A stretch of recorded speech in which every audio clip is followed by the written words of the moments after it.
ब्यौरा हमने आपको कराया। बाबा साहेब की अंतिम इच्छा, बौद्ध धर्म की ले लो दीक्षा।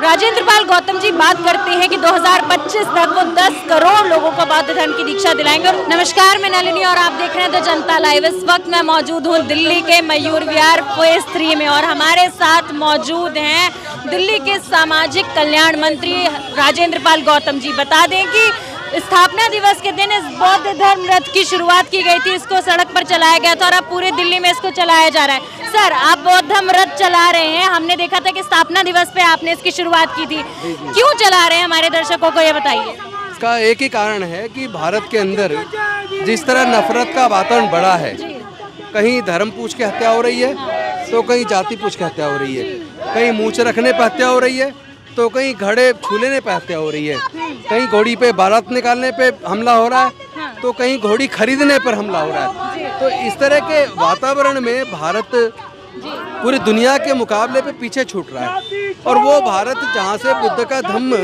निकला और पूरे दुनिया ने उसको स्वीकार किया, तो आज उसी भारत के अंदर इतना नफरत का वातावरण बढ़ गया है कि रोज रोज हम देख रहे हैं कि अशांति बढ़ती जा रही है और जिस देश के अंदर अशांति होती है उस देश में कभी भी तरक्की नहीं हो सकती, उस देश में कभी खुशहाली नहीं हो सकती। सर, आपने कहा था कि 2025 में आप लगभग 10 करोड़ लोगों को जो है बौद्ध धर्म की दीक्षा दिलाएंगे। क्या लगता है इतने लोग दीक्षा लेंगे, लोग इतना जागरूक हो जाएंगे? नहीं, उससे भी ज्यादा हो जाएंगे क्योंकि हमने इसे 4 चरण में बांटा है। इस साल 5 अक्टूबर को अम्बेडकर भवन पे 10,000 का लक्ष्य रखा था, लेकिन 10,000 से ज़्यादा लोग गुजरात में तैयार हो गए, 10,000 से ज़्यादा लोग यूपी में तैयार हो गए और राजस्थान के अंदर तैयार हो गए। तो पूरे देश के अंदर लोगों के अंदर एक बड़ा उत्साह है, मतलब बदलाव हो रहा है, बहुत जबरदस्त बदलाव हो रहा है। लोगों को इस सच्चाई का एहसास हो रहा है कि हमारे पूर्वज बौद्ध थे और भारत से बुद्ध का धम्म निकला और पूरी दुनिया में गया। क्योंकि बुद्ध धम्म की एक विशेषता है, समता, स्वतंत्रता, बंधुता और न्याय पर आधारित है, प्रज्ञा पर आधारित है और उसके साथ साथ प्रज्ञा के साथ साथ बौद्ध धर्म के अंदर पंचशील है, करुणा है, सबके लिए, सबके प्रति मंगल भाव है। उसी मंगल भावना की वजह से, सबके लिए कल्याणकारी भावना की वजह से और समता, स्वतंत्रता, बंधुता और न्याय की वजह से पूरे दुनिया ने बुद्ध के धम्म को स्वीकार किया और जिस जिस देश ने बुद्ध के धम्म को स्वीकार किया वो देश तरक्की में बहुत आगे निकल गए। और भारत इसलिए पिछड़ गया क्योंकि भारत के अंदर वर्ण व्यवस्था और जातिवाद पर आधारित जो समाज है उसमें इतना बिखराव है, इतना डिस्पैरिटी है कि गरीब बहुत गरीब होता जा रहा है, अमीर बहुत अमीर होता जा रहा है। ऐसे और कितने बौद्ध धर्म रथ आप लेकर आएंगे भारत में चलाने के लिए? देखिए, पूरे देश में ये रथ जाएगा और जैसे जैसे लोगों का उत्साह बढ़ता जाएगा उसी हिसाब से धम्मरथ पूरे देश के अंदर जाने वाला है और जरूरत पड़ेगी तो फिर और बनाएंगे। सर, लगभग 1 महीने पहले आपने इस बौद्ध धम्म रथ की शुरुआत की थी और अब 1 महीने बाद आपने इसको सड़क पे ला दिया। क्या लगता है जिस जगह से ये गुजरता है एक बार लोग थम के देखते हैं कि भाई ये चीज़ क्या है? देखिए, ये अपनी अच्छाई की वजह से लोग इसको पसंद कर रहे हैं क्योंकि इसमें कहीं नफरत का भाव नहीं है। देखिए, जहाँ जहाँ नफरत है, जिस कंट्री के अंदर जहाँ जहाँ कट्टरपन है, उन देशों के अंदर नफरत का माहौल बढ़ा है। वहाँ वो देश सारे बहुत ज़्यादा पिछड़ गए हैं, वहाँ पे हमले हो रहे हैं, युद्ध हो रहे हैं। तो हमें सबक लेना चाहिए कि कट्टरपन से दुनिया बर्बाद होती है, कट्टरपन से विषमता पैदा होती है, कट्टरपन से नफरत पैदा होती है और कट्टरपन की वजह से वो देश दुनिया के मुकाबले पे पीछे छूट जाते हैं। तो अगर दुनिया के मुकाबले पे आगे निकलना है तो शांति की ज़रूरत है, क्योंकि जिन देशों में शांति है उन देशों में प्रगति है, उन देशों में खुशहाली है। तो हमें इसी सबक को लेना चाहिए कि अगर हम बुद्ध के धम्म को अपनाएंगे, जब बुद्ध का धम्म भारत से निकला और दुनिया के जिन देशों ने अपनाया वो प्रगति के मामले में बहुत आगे निकल गए, तो हमें अपने पूर्वजों की सांस्कृतिक विरासत में बुद्ध के धम्म में वापस आना है और अपने बुजुर्गों की संस्कृति को संजाना और संवारना है और भाईचारे पर आधारित, एक प्यार पर आधारित वातावरण को पैदा करना है। तो उसी से मुझे लगता है कि भारत तरक्की के मामले में आगे निकलेगा। जब भारत के अंदर शांति होगी, जब भारत के अंदर मानवता का राज होगा, जब भारत के अंदर नफरत का वातावरण खत्म हो जाएगा, जब भारत के अंदर जाति और धर्म पूछ के हत्याएं नहीं होंगी, सब एक दूसरे से प्यार करेंगे और प्यार के साथ शांति के साथ आगे बढ़ेंगे, तो जहाँ शांति होगी वहाँ प्रगति होगी, जहाँ प्रगति होगी वहाँ खुशहाली होगी। और मेरे पीछे आप बुद्ध धम्म रथ देख सकते हैं।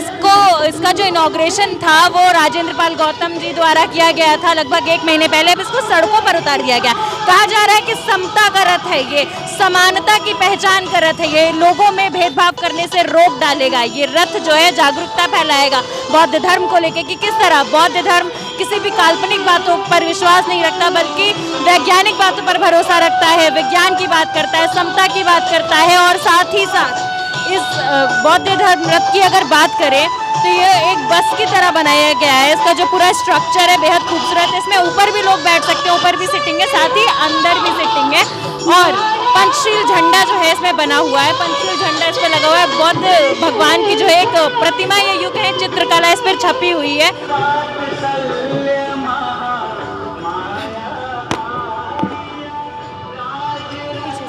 देखा कि जन सैलाब था बौद्ध धर्म रथ के साथ। और अगर मैं बौद्ध धर्म रथ की बात करूं तो इस रथ में बेहद खास बात यह है कि यहाँ सारी सुख सुविधाएं हैं। अगर इससे पूरे भारत का भ्रमण करने जा रहे हैं हम तो हमें बाहर उतरने की ज़रूरत भी नहीं है। यहाँ बिस्तर है, एसी है ताकि आपको गर्मी नहीं लगेगी, एक तरफ सीट है, ऊपर सिटिंग है, ऊपर भी कई लोग एक साथ बैठ के जैसे भारत भ्रमण करते हैं ना, ऊपर बैठ के दूरदृष्टि लेकर बताएंगे हमें यहाँ पे क्या है आकर।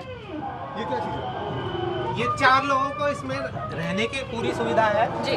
और जो एक मुख्य आवश्यक नॉर्मल जो आवश्यकता होती है एक व्यक्ति के लिए वो सारी इसमें अवेलेबल है। मतलब ये फ्रिज है, आरओ है। जी जी जी, ये किचन है जी। किचन यहाँ पे सारी सुख सुविधा है जो सामान्य सुख सुविधा है, वीआईपी सुख सुविधा नहीं कह सकते, सामान्य सुख सुविधा रोजमर्रा की चीजों के लिए अगर चाय बनानी है, खाना खाना है, अगर हम भारत भ्रमण पे निकले तो खाना तो जरूरी है।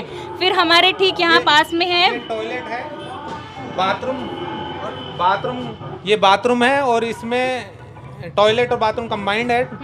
इसमें 4 लोगों के लिए रहने के लिए पूरी सुख सुविधा है। और पीछे से सर ये स्टेयर्स ऊपर जा रही है। पीछे से हम इसके ऊपर छत पे जा सकते हैं जी। और छत पे भी सर लोगों को बैठने के लिए पूरा स्पेस है। हाँ ठीक है, तो आप देख सकते हैं कि हम छत की ओर जा रहे हैं और इस तरीके से सीढ़ियों के जरिए जो है हम ऊपर जा सकते हैं बौद्ध धर्म रथ पे। और यहाँ से जो है हम ऊपर की ओर जो है देख सकते हैं। काफ़ी ऊपर जाना मुश्किल है क्योंकि ऊपर काफ़ी बिजली के तार हैं। तो आप देख सकते हैं कि इस वक्त मैं बौद्ध धर्म रथ के ऊपर हूँ और रथ जो है वो न्यू कोंडली या ये कहें कि मयूर विहार फेज 3 की सड़कों पर जो है तेज़ी से सक्रिय होकर दौड़ रहा है। आगे जितने भी कार्यकर्ता हैं वो पंचशील झंडे के साथ जो है हाथों में झंडा लेकर सड़कों पर मौजूद हैं। तो चलिए आपको नीचे लेकर चलते हैं उन कार्यकर्ताओं के पास और उनसे बातचीत करते हैं। सर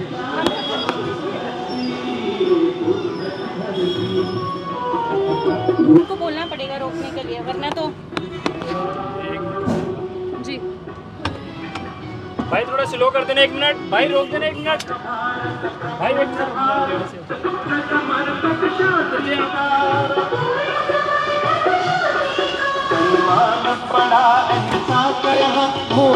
तो ये था बुद्ध धर्म रथ जिसका ब्यौरा हमने आपको कराया। बाबा साहेब की अंतिम इच्छा, बौद्ध धर्म की ले लो दीक्षा।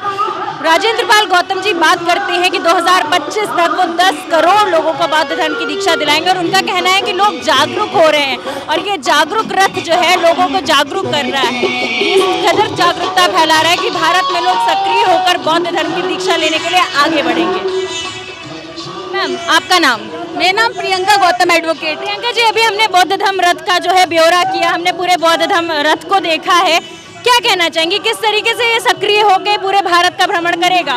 देखिए ये बहुत खुशी की बात है कि बाबा साहब के बाद पहली बार हमारे माननीय मंत्री जी राजेंद्र पाल गौतम जी के नेतृत्व में आज बौद्ध धर्म फिर से जिंदा हो रहा है पूरे भारत में जी।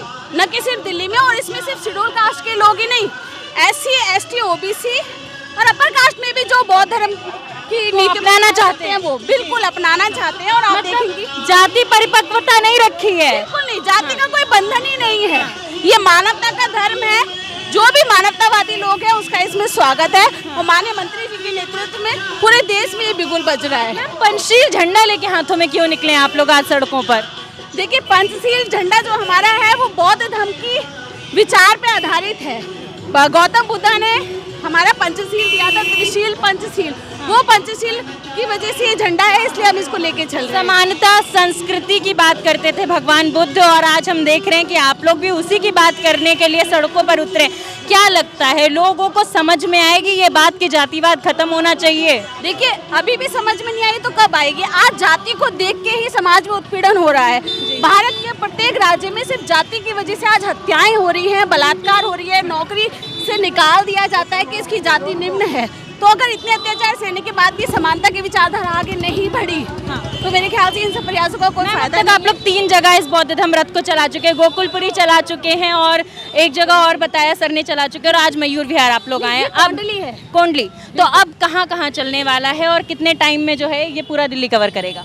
देखिए, हम कोशिश करेंगे कि हर विधानसभाओं को ले और बहुत जल्दी दिल्ली को भी कवर करेंगे, बल्कि दिल्ली ही नहीं पूरे देश में ये बौद्ध धर्म यात्रा निकलेगी माननीय मंत्री जी के नेतृत्व में, और देश के कोने कोने में जाकर हमारा जो धर्म कहीं पीछे छूट गया था वो फिर से हम आगे लाने का प्रयास कर रहे हैं। कह रहे हैं कि शुरुआत वहीं से हुई थी, अंततः भी वहीं पे होगी। बिल्कुल बिल्कुल, यही उम्मीद की वजह से आज हम गली गली में घूम रहे हैं, पैदल यात्रा कर रहे हैं।